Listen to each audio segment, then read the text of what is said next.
welcome to Getting Your Money's Worth, the show that focuses on value.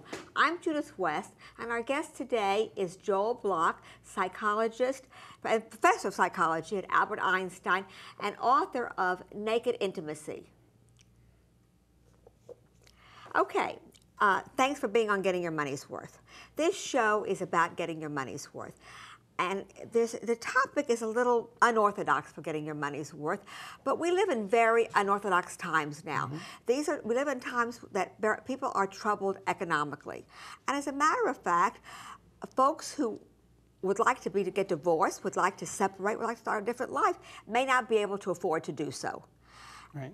And strange though it may seem, in fact, to tell you the truth, isn't it really true that most of the time divorce is not very practical economically? Divorce is most of the time a disaster. A disaster, okay. Economically, for sure. Well, it's disaster or emotionally. Period. Okay, fine. So I want to introduce the topic, and then because you talk about living peacefully, I'd like to segue a little bit into maybe living peacefully and avoiding the divorce. But let's just talk about those folks who are constrained economically, that have made up their mind that split they want to do. What can they do to make their quality of life peaceful until they can reassess their economic condition? Well, first of all, if someone is really considering that, the first thing I would ask them is, what have they done to see if they can repair the relationship? Okay. Because you're talking about living together separately. It's stressful.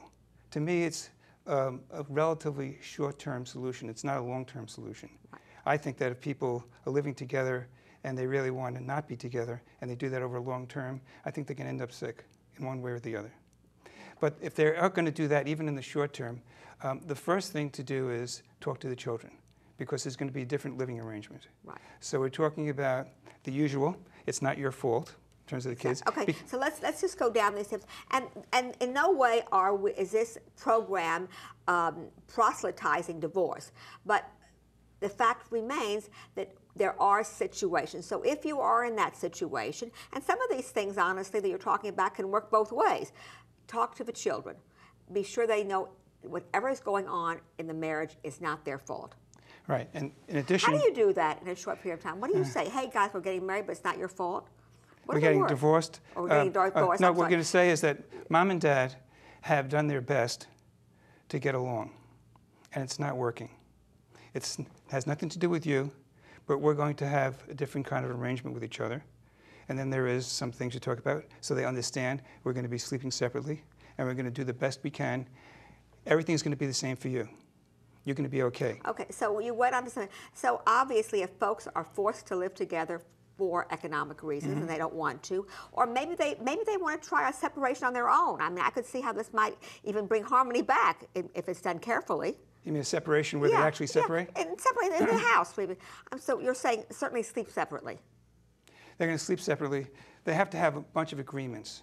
One of the agreements is how are they going to deal with each other around the children.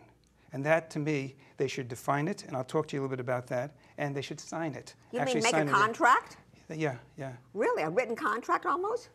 The adults generally are going to go on with their lives one way or the other. The children are vulnerable. Children, to me, are like prisoners of war. Their well-being is in the hands of their captors. So I have a very strong feeling about that. My mother was married 3 times. I was a stepchild twice. I have some experience with that. So you've had some personal experience with that. Yeah, I had experience with when people didn't get divorced. Yeah, well, I don't want to digress. I want to keep on this. But if you had to choose, and this is probably not, it's a tough question, is it better to be a child in a household of disharmony, or is it better to be a child of divorce? I would say, actually, looking at the research, that actually it's better to be a child of divorce. Because the disharmony, there are 3 ways that you can screw up a child's life, 3 major ways. 2 of them are written about a lot, and 1 I wrote about a lot. One is if there's chronic fighting.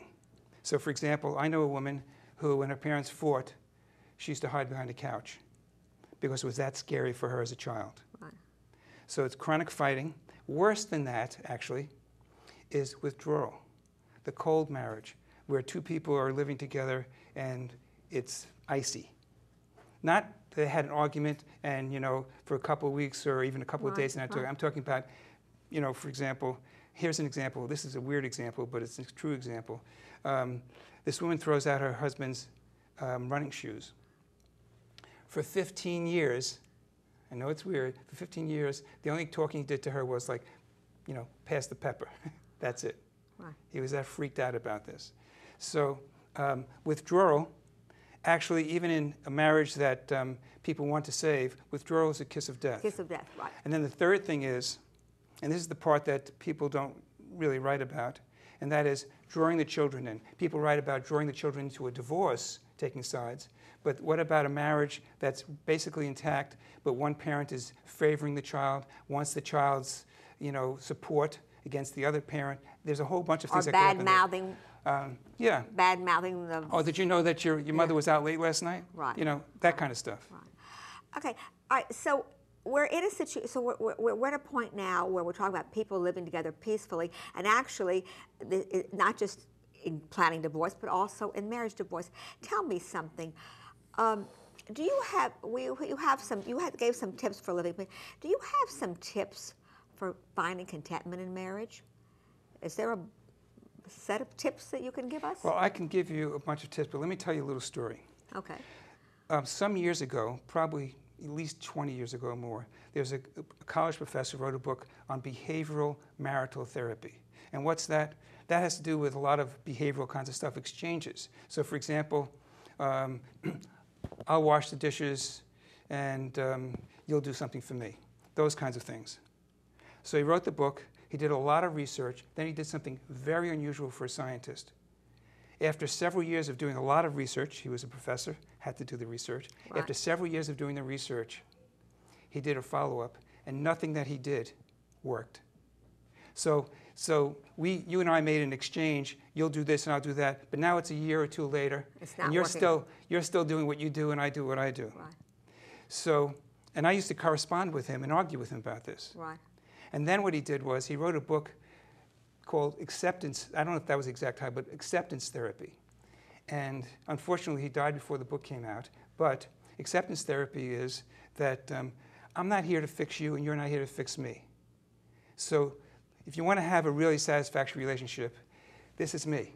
Accept me as I am, and I'm going to do the same for you. All right, that means a lot. That means a lot, but let's just stop right there. That's well and good. Accept me as I am. I'll tell you. But that's not a marriage. A partnership, by nature of being a partnership, requires some compromise on both sides. Mm-hmm. No one can live independently my way, and you live independently your way, and yet will be a marriage, a household. It just doesn't work.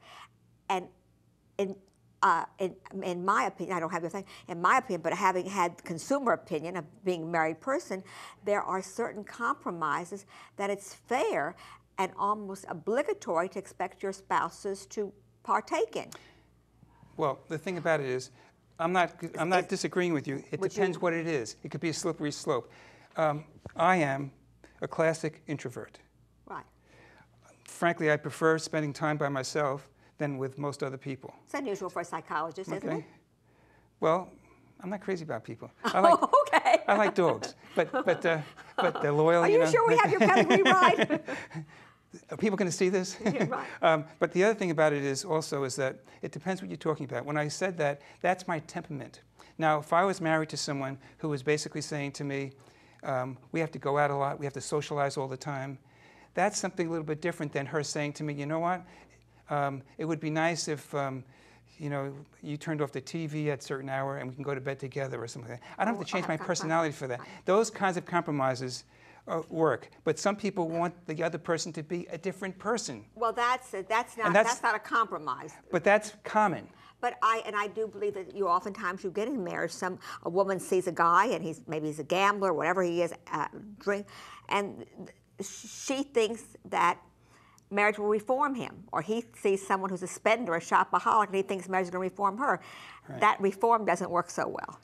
No, it works well if you're a divorce lawyer. Right. So, but let's go back to, we talk about getting your money and quality of life here.